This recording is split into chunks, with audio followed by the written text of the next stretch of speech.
സമുദ്രം എന്നും രഹസ്യങ്ങളുടെ കലവറയാണ്. ആയിരക്കണക്കിന് കപ്പലുകൾ ഈ കടലിൽ മുങ്ങിപ്പോയിട്ടുണ്ട്. ടൈറ്റാനിക് നമുക്കറിയാം, ലൂസിയാന നമുക്കറിയാം. പക്ഷേ ചരിത്രത്തിൽ ഇന്നും ഉത്തരം കിട്ടാത്ത ഒരേ ഒരു ചോദ്യം ഈ കപ്പലിനെ കുറിച്ചാണ്. Mary Celesta. ഒരു കപ്പൽ കടലിലൂടെ ഒഴുകി നടക്കുന്നു. അതിന് കേടുപാടുകളില്ല. 6 മാസത്തേക്കുള്ള ഭക്ഷണം അതിലുണ്ട്. ഭക്ഷണം മേശപ്പുറത്തെടുത്ത് വെച്ചിട്ടുണ്ട്.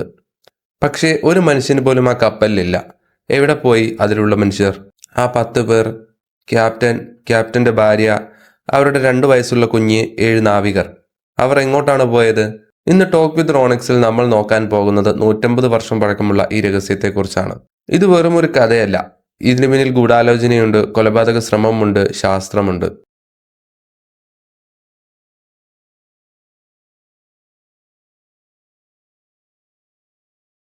ഈ കഥ തുടങ്ങുന്നത് 1861-ലാണ്. മേരി സെലസ്റ്റ് എന്ന പേര് കേൾക്കുമ്പോൾ തന്നെ നാവികർ പറയുന്നത് നിർഭാഗ്യമെന്നാണ്. പക്ഷേ യഥാർത്ഥത്തിൽ ആ കപ്പലിന്റെ പേര് അതല്ലായിരുന്നു. 1861-ൽ കാനഡയിലെ നോവാ സ്കോഷ്യയിൽ ഇത് നിർമ്മിച്ചപ്പോൾ അതിന് നൽകിയ പേര് ആമസോൺ എന്നായിരുന്നു. തുടക്കം മുതൽ ഇതൊരു ശപിക്കപ്പെട്ട കപ്പലായിരുന്നു. കപ്പൽ നീറ്റിലിറങ്ങി 48 മണിക്കൂറിനുള്ളിൽ തന്നെ അതിന്റെ ആദ്യത്തെ ക്യാപ്റ്റൻ റോബർട്ട് മാക്സ്വെൽ ന്യൂമോണിയ വന്ന് മരിച്ചു. അതായിരുന്നു ആദ്യത്തെ മരണം. പിന്നെ അടുത്ത ക്യാപ്റ്റന്റെ കാലത്ത് അത് മീൻവലകളിൽ കുടുങ്ങി അപകടമുണ്ടായി. പിന്നീട് മറ്റു ബോട്ടുകളിലിടിച്ച് വീണ്ടും അപകടമുണ്ടായി. അങ്ങനെ തുടർച്ചയായ അപകടങ്ങൾ. ഒടുവിൽ അതിന്റെ ഉടമസ്ഥർ അതിന്റെ പേര് മാറ്റാൻ തീരുമാനിച്ചു. ആമസോൺ എന്ന പേര് മാറ്റി അവർ പുതിയ പേര് നൽകി, മേരി സെലസ്റ്റ്. എന്നാൽ പേര് മാറ്റിയാൽ വിധി മാറുമോ? ഒരിക്കലുമില്ല എന്ന് കാലം തെളിയിച്ചു. 1872 നവംബർ മാസം, ന്യൂയോർക്ക് ഹാർബർ. മേരി തന്റെ ഏറ്റവും പ്രധാനപ്പെട്ട യാത്രയ്ക്കായി തയ്യാറെടുക്കുകയായിരുന്നു. അപ്പോൾ അതിന്റെ ക്യാപ്റ്റൻ ബെഞ്ചമിൻ ബ്രിക്സ് ആയിരുന്നു. അദ്ദേഹം ഒരു സാധാരണക്കാരനല്ലായിരുന്നു. കടലിനെ അത്രത്തോളം സ്നേഹിക്കുന്ന, മദ്യപിക്കാത്ത, ദൈവവിശ്വാസമുള്ള ഒരു വ്യക്തിയായിരുന്നു. അദ്ദേഹത്തിന്റെ ഒപ്പം ഭാര്യ സാറയും 2 വയസ്സുള്ള മകൾ സോഫിയയും ഉണ്ടായിരുന്നു. മകൻ ആർതറിനെ നാട്ടിലുള്ള മുത്തശ്ശിയുടെ വീട്ടിൽ ഏൽപ്പിച്ചിട്ടാണ് അവർ പോന്നത്. ആ ഒരു തീരുമാനം കൊണ്ട് ആർതർ രക്ഷപ്പെട്ടു. കപ്പലിലെ ചരക്ക് എന്തായിരുന്നു എന്നറിയാമോ? 1700 ബാരൽ ഇൻഡസ്ട്രിയൽ ആൽക്കഹോൾ. ഇറ്റലിയിലെ ജനോവയിലേക്ക് കൊണ്ടുപോകാനുള്ള സ്പിരിറ്റ് ആയിരുന്നു അത്. ഇന്നത്തെ മാർക്കറ്റ് വിലയിൽ അത് കോടികൾ വരും. യാത്ര തുടങ്ങുന്നതിന് മുമ്പ് ബ്രിക്സ് തന്റെ പഴയ സുഹൃത്തായ ഡേവിഡ് മോർഹൌസിനെ കണ്ടിരുന്നു. ഡേ ഗ്രേഷ്യ എന്ന കപ്പലിന്റെ ക്യാപ്റ്റനാണ് മോർഹൌസ്. അവർ അത്താഴം കഴിച്ച് നമ്മൾക്ക് സ്പെയിനിൽ വെച്ച് കാണാമെന്ന് പറഞ്ഞു പിരിഞ്ഞു. ഈ കൂടിക്കാഴ്ച ചരിത്രത്തിലെ ഏറ്റവും വലിയ ഗൂഢാലോചനാ സിദ്ധാന്തങ്ങൾക്ക് വഴിയൊരുക്കി. നവംബർ 7-ന് മേരി സെലസ്റ്റ് യാത്ര തുടങ്ങി. ഒരാഴ്ച കഴിഞ്ഞ് മോർഹൌസിന്റെ കപ്പലും അതേ റൂട്ടിൽ യാത്ര തിരിച്ചു. ഡിസംബർ 4, 1872. അറ്റ്ലാന്റിക് സമുദ്രത്തിന് നടുവിലൂടെ മോർഹൌസിന്റെ ഡേഗ്രേഷ്യ എന്ന കപ്പൽ ശാന്തമായി നീങ്ങുകയാണ്. പെട്ടെന്നാണ് ചക്രവാളത്തിൽ ഒരു കപ്പൽ കാണുന്നത്. അത് അസാധാരണമായി ആടിയുലയുന്നുണ്ടായിരുന്നു. മോർഹൌസ് ബൈനോക്കുലറിലൂടെ അത് നോക്കി. മേരി സെലസ്റ്റ് ആണെന്ന് അദ്ദേഹത്തിന് മനസ്സിലായി. തന്റെ സുഹൃത്ത് ബ്രിക് ഓടിക്കുന്ന കപ്പൽ. മോർഹൌസ് വിസിൽ മുഴക്കി സിഗ്നലുകൾ അയച്ചു. പക്ഷേ പ്രതികരണമൊന്നും ഉണ്ടായില്ല. കപ്പലിന്റെ ഡെക്കിൽ ആരെയും കാണാനില്ല. ഭയങ്കരമായ നിശബ്ദത. മോർഹൌസ് തന്റെ 3 നാവികരെ അതിലേക്ക് അയച്ച് പോയി കാര്യങ്ങൾ തിരക്കി വരാൻ പറഞ്ഞു. ഒലിവർ ഡിവോ എന്ന ഫസ്റ്റ് മേറ്റ് ആണ് ആ സംഘത്തെ നയിച്ചത്. അവർ മേരി സെലസ്റ്റിലേക്ക് കയറി. അവിടെ കണ്ട കാഴ്ച അവരെ ഞെട്ടിച്ചു. കപ്പലിന്റെ പായകൾ കീറി പറഞ്ഞിട്ടുണ്ട്. പക്ഷെ കപ്പലിന് വലിയ കേടുപാടുകളില്ല. അവിടെ ആരെയും കാണാനില്ല.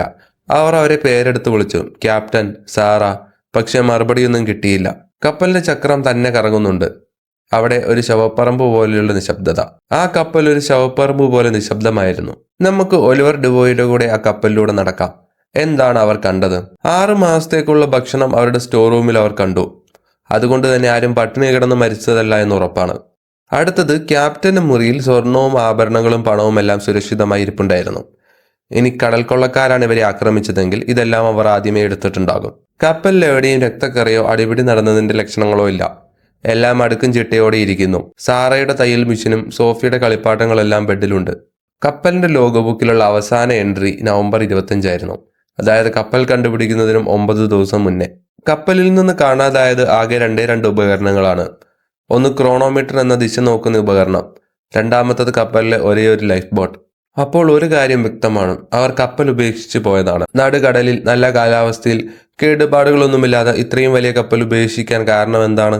മോർഹൌസും സംഘവും മേരി സെലസ്റ്റിനെ കെട്ടിവലിച്ച് ജിബ്രാൾട്ടർ എന്ന തുറമുഖത്തെത്തിച്ചു. അവർ പ്രതീക്ഷിച്ചത് കപ്പലിനെ രക്ഷിച്ചതിനുള്ള പാരിതോഷികമാണ്. പക്ഷെ അവരെ കാത്തിരുന്നത് കോടതിയും പോലീസുമാണ്. ഇവിടെയാണ് കഥയിലെ വില്ലൻ വരുന്നത്. ഫ്രെഡറിക് സോളിഫ്ലഡ്, ജിബ്രാൾട്ടറിലെ അറ്റോർണി ജനറൽ. അദ്ദേഹത്തിന് ഇതൊരു സാധാരണ തിരോധനമായി തോന്നിയില്ല. പണത്തിനു വേണ്ടി സ്വന്തം സുഹൃത്തിനെ ചതിച്ചു കൊന്നു എന്നാണ് അദ്ദേഹം വാദിച്ചത്. കപ്പലിൽ കണ്ടെത്തിയ വാളിൽ ഒരു ചുവന്ന കറയുണ്ടായിരുന്നു. അത് രക്തക്കറയാണെന്ന് സോളിഫ്ലഡ് ഉറപ്പിച്ചു പറഞ്ഞു. അതേപോലെ കപ്പലിന്റെ സൈഡിൽ കണ്ട കേടുപാടുകൾ കോടാലി കൊണ്ട് വെട്ടിയതാണെന്നും അദ്ദേഹം പറഞ്ഞു. മോർഹൌസിനെ ലോകം സംശയത്തോടെ നോക്കി. വിശദമായ പരിശോധനയിൽ ആ ചുവന്ന കറ തുരുമ്പിന്റെ കറയാണെന്ന് മനസ്സിലായി. അതേപോലെ കപ്പലിനുണ്ടായ കേടുപാടുകൾ തിരയടിച്ചുണ്ടായതാണെന്നും വ്യക്തമായി. അതോടെ മോർഹൌസിനെയും സംഘത്തെയും തെളിവില്ലാത്തത് കൊണ്ട് കോടതി വെറുതെ വിട്ടു. പക്ഷേ ലോകം മുഴുവൻ അദ്ദേഹത്തെ സംശയത്തിന് നിഴലിലാക്കി. അവരെ ആരും വിശ്വസിച്ചില്ല. ആ 10 പേർക്ക് എന്ത് സംഭവിച്ചു എന്നുള്ളതിന്റെ ഉത്തരം ഇപ്പോഴും ബാക്കി. എന്തായിരിക്കാം ആ 10 പേരെ ഭയപ്പെടുത്തിയത്? നമുക്ക് സാധ്യമായ തിയറികൾ പരിശോധിക്കാം. കലാപം. നാവികർ കലാപം ഉണ്ടാക്കി കപ്പലിന്റെ ക്യാപ്റ്റനെ കൊന്ന് കടലിൽ തള്ളി. പക്ഷേ ഇതിന് സാധ്യത കുറവാണ്. കാരണം ബ്രിഗ് എല്ലാവർക്കും പ്രിയപ്പെട്ടതായിരുന്നു. മാത്രമല്ല അവരുടെ സാധനങ്ങളെല്ലാം കപ്പലിൽ തന്നെയുണ്ട്. രണ്ടാമത്തത് സീ മോൺസ്റ്റർ. അന്നത്തെ പത്രങ്ങൾ എഴുതിയത് നീരാളികൾ അവരെ പിടിച്ചു അപകടത്തിലാക്കിയെന്നാണ്. കപ്പലിന് കേടുപാടുകളൊന്നും ഇല്ലാത്തത് കൊണ്ട് ഈ സാധ്യത തള്ളിക്കളയാം. അടുത്തത് ഭക്ഷ്യവിഷബാധ. എർഗോട്ട് എന്ന ഫംഗസ് ബാധിച്ച റൊട്ടി കഴിച്ച് എല്ലാവർക്കും ഭ്രാന്ത് പിടിച്ച് അവർ കടലിൽ ചാടി എന്നൊരു തിയറിയുമുണ്ട്. പക്ഷെ ഓർക്കുക, ഏറ്റവും വിശ്വസനീയമായ ശാസ്ത്രീയമായ തിയറി മറ്റൊന്നാണ്. The alcohol explosion. കപ്പലിൽ 1700 ബാരൽ സ്പിരിറ്റാണ് ഉണ്ടായത്. ചൂട് കൂടുമ്പോൾ സ്പിരിറ്റ് ബാഷ്പീകരിക്കപ്പെടും. അതിന്റെ പുക പുറത്തു വന്ന് കപ്പലിന്റെ അടിത്തട്ടിൽ നിറഞ്ഞിട്ടുണ്ടാകും. ഒരു പക്ഷേ പുകയുടെ മർദ്ദം താങ്ങാനാവാതെ ഹാച്ച് വലിയ ശബ്ദത്തോടെ പൊട്ടിത്തെറിച്ചിട്ടുണ്ടാകും. ഇത് കേട്ട് വലിയൊരു സ്ഫോടനമാണ് നടക്കാൻ പോകുന്നതെന്ന് കരുതി ക്യാപ്റ്റൻ എല്ലാവരോടും ലൈഫ് ബോട്ടിൽ കയറി രക്ഷപ്പെടാൻ പറഞ്ഞിട്ടുണ്ടാകും. ഒരു കയർ ഉപയോഗിച്ച് കപ്പലുമായി ബോട്ട് ബന്ധിപ്പിച്ചു. പക്ഷെ പെട്ടെന്നുണ്ടായ കാറ്റിൽ കയർ മുറിഞ്ഞു പോയിട്ടുണ്ടാകാം. അതോടെ കപ്പൽ ഒറ്റപ്പെട്ടു. അതോടെ ആളില്ലാത്ത മേരി സെലസ്റ്റ് കടലിലൂടെ ഒഴുകി നടക്കാൻ തുടങ്ങി. ബോട്ടിലുണ്ടായിരുന്നവർ ഭക്ഷണം കിട്ടാതെയോ അപകടത്തിലോ മരിച്ചിട്ടുണ്ടാകും. ഈ സംഭവത്തിനു ശേഷം മേരി സെലസ്റ്റ് ആർക്കും വേണ്ടാത്തൊരു കപ്പലായി മാറി. നാവികർക്ക് ഇതിൽ കയറാൻ ഭയമായിരുന്നു. പിന്നീട് ഇത് വാങ്ങിയ ഉടമസ്ഥർക്കെല്ലാം നഷ്ടം മാത്രമാണ് സംഭവിച്ചത്. 12 വർഷങ്ങൾക്ക് ശേഷം അതിന്റെ അവസാന ഉടമസ്ഥൻ ഇൻഷുറൻസ് പണം തട്ടാൻ വേണ്ടി ഹെയ്ത്തിയിലെ ഒരു ദ്വീപിലെ പവിഴപ്പുറ്റിൽ ഈ കപ്പലിടിച്ച് തകർത്തു. അതോടെ ആ ശപിക്കപ്പെട്ട കപ്പൽ എന്നേക്കുമായി കടലിനടിയിലായി. ഇന്നും അറ്റ്ലാന്റിക് സമുദ്രത്തിലേക്ക് നമ്മൾ നോക്കുമ്പോൾ ആ ചിത്രം നമ്മൾക്ക് തെളിഞ്ഞു വരും.